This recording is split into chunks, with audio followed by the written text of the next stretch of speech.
Thưa quý vị, áo dài là trang phục truyền thống của Việt Nam và trong những năm gần đây, vấn đề bảo tồn, phát huy, sử dụng áo dài truyền thống trong xã hội đương đại đã được nhắc đến nhiều hơn. 한국의 한복, 베트남의 아오자이, 일본의 기모노는 각 국가의 전통 복장으로 세계 어디를 가도 누구나 그 나라를 대표한다는 사실을 안다. 중국을 제외하고는. 그런데 중국이 베이징 올림픽의 한복 만행으로 한국 사회를 발칵 뒤집어 놓더니 베트남까지 거침없이 손을 뻗쳤다. 바로 아오자이를 두고 중국 전통 복장인 것처럼 호도하기 시작한 것이다. 한때 중국 언론은 베트남 쌍둥이 자매가 입은 아오자이 사진에 예쁘다, 아름답다며 열심히 퍼나르더니 어느 순간 이 아오자이를 두고 치파오로부터 유래했다고 주장하기 시작했다. 중국은 왜 집요하게 베트남의 역사를 중국 역사로 편입시키는 만행을 저지르는 것일까?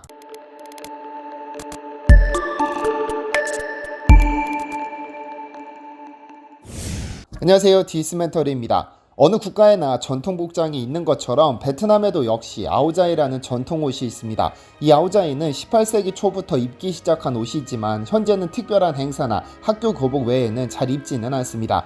우리가 한복을 입고 외출하지 않는 것과 같습니다. 아오자이는 옷을 의미하는 아오와 길다를 의미하는 다이가 합쳐진 단어로 말 그대로 긴 옷이라는 의미인데요.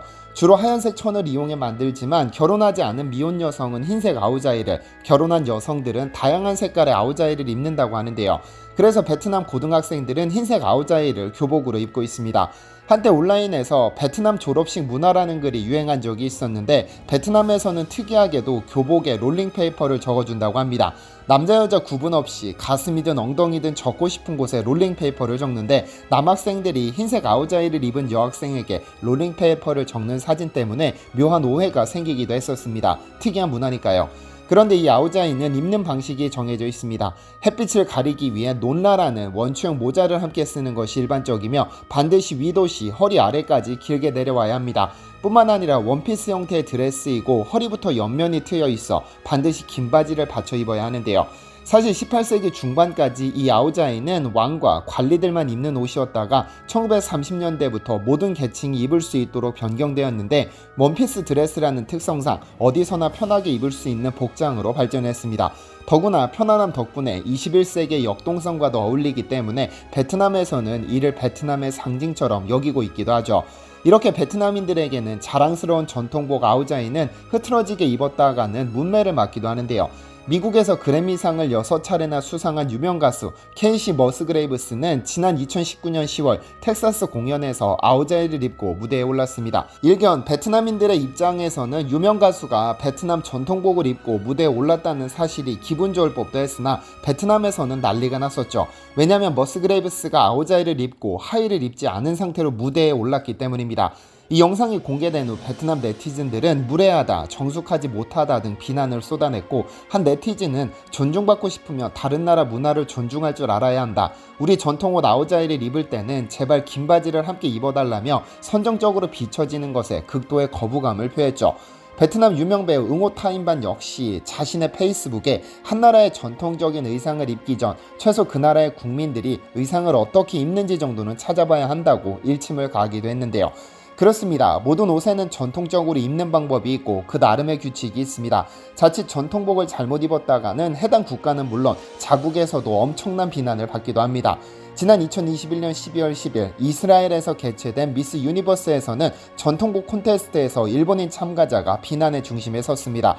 전 세계에서 가장 아름다운 여성들이 미를 겨루는 국가대항전에 일본인 참가자 와타나베 주리는 일본의 전통옷 기모노를 입고 참가했죠. 그녀는 강렬한 핑크색 머리에 강렬한 자줏빛 드레스를 입었는데요. 기모노를 변형한 드레스를 입은 그녀의 팔뚝 양옆으로 일장기를 늘어뜨렸고 양손에는 마네킹의 코를 들었습니다.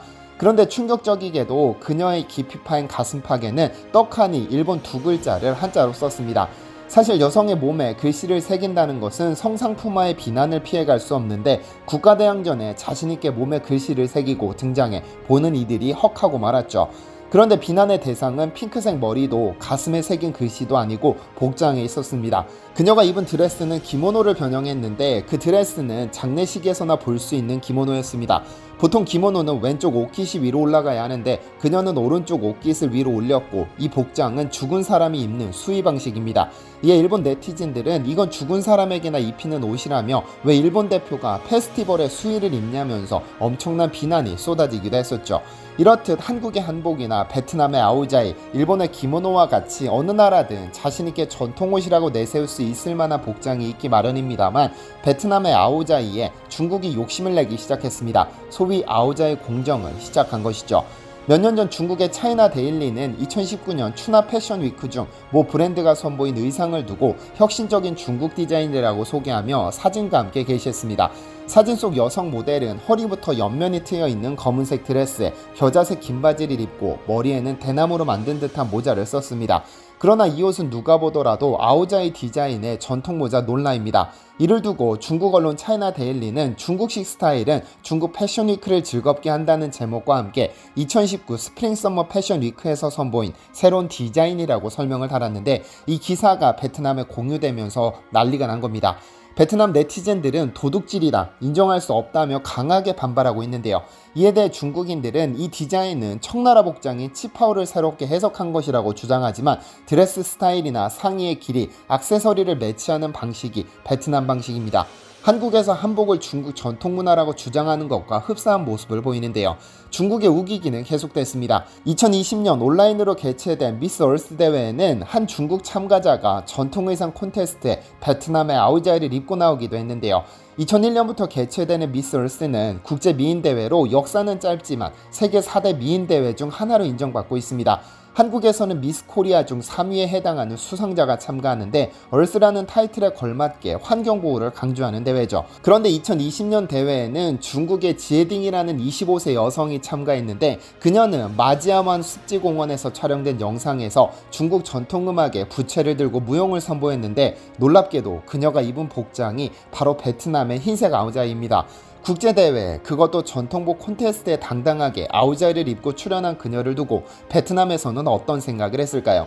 이 옷이 등장하자마자 베트남 측은 참가자가 입은 옷이 왜 중국의 전통 의상이냐며 강력하게 반발했으나 참가자 및 조직위원회는 별도의 대응을 하지 않아 논란을 가중시켰는데요. 사실 베트남은 외국인이 자국의 아오자이를 입는 것에 대해서는 환영하는 입장이지만 위에 머스그레이브스처럼 단정하지 않게 입는 등의 모습에는 강력하게 대응하며 특히 중국인이 아오자이를 입었을 때는 상당히 예민하게 받아들이는 편입니다. 왜 그럴까요? 중국이 최근 집요하게 베트남 역사를 중국 역사로 편입시키는 남방공정이 진행 중이기 때문입니다. 현재 중국이 자신들의 소수민족인 조선족의 역사는 중국의 역사다라고 주장하며 한국 역사를 훔쳐가려고 시도하는 동북공정에 대해서는 잘 알고 계실 겁니다. 이러한 주장의 일환으로 한복도 김치도 삼계탕도 전부 자신들의 전통이라고 억지 주장을 펼치고 있죠. 그런데 중국은 동북공정 이전에 이미 80년대부터 티베트, 몽골 등에 대한 역사 해석을 달리 그들의 독립국가로서의 역사를 말소하고 중국의 지방정권으로 중국 역사로 편입시켰습니다. 여기에 중국과 상당 부분 국경을 맞대고 있는 베트남까지도 자신들의 역사라고 주장하고 있죠. 1986년 덩샤오핑의 지시로 시작된 서남공정을 비롯 다양한 공정들의 목적은 중국 땅에서 일어난 모든 일은 중국의 역사라고 주장하는 것입니다. 그런 관점에서 한때 중국을 정복까지 했던 칭기스칸도 이제 중국의 소수민족 가운데 한 사람으로 전락해버렸죠. 왜냐하면 중국이 몽골의 역사는 중국의 역사라고 목소리 높이고 있기 때문입니다. 그런데 자신들이 무릎 꿇린 소수민족이 아닌 국가 하나를 통째로 먹으려 드는 경우가 있는데 이 경우가 바로 베트남의 상황입니다. 현재 중국은 남방공정 프로젝트로 소수민족도 아닌 베트남을 통째로 꿀꺽하려고 노력 중입니다. 아예 베트남의 선조국가가 만들어지던 시기부터 중국이 개입했다고 주장하는 것이죠. 베트남이라는 국가명은 기원전 203년부터 기원전 111년에 걸쳐 약 93년 동안 현재 중국 남부 및 베트남 북부에 존재했던 남비엣에서 유래했습니다. 그런데 문제는 이 남비엣이라는 국가의 성격입니다. 베트남은 남비엣이 자주독립 국가였다고 주장하지만 중국은 자신들의 조상이 그 지역에 살도록 허락해준 지방 정권이라고 각종 역사책에 기술합니다. 그런데 중국이 이러한 주장을 하는 이유가 있습니다. 왜냐하면 베트남이 나중에라도 혹시 예전 남비엣의 영토에 대한 영유권을 주장할 가능성에 미리 대비하는 것이죠. 현재 중국이 가장 두려워하는 것이 소수민족의 분리독립인데 자칫 중국과 영토를 맞댄 베트남까지 나서서 예전 영토를 되찾겠다고 난리를 피우면 중국의 입장에서는 상당히 난감할 수밖에 없으니까요. 베이징 동계올림픽 개막식에 소수민족을 소개한다며 상영한 조선족 영상에 떡하니 한복과 김치, 강강수원래 등을 보여주면서 이것들이 자신들의 고유문화라고 주장하는 중국을 보면 중국은 왜 이렇게 자국 문화에 자신이 없는 걸까라는 질문이 저절로 터져나옵니다. 중국은 과거에도 현재에도 역사로나 경제적으로나 영향력을 가진 대국인데 조바심 내며 소국처럼 행동하는지 불쌍해 보이는 것은 저뿐일까요?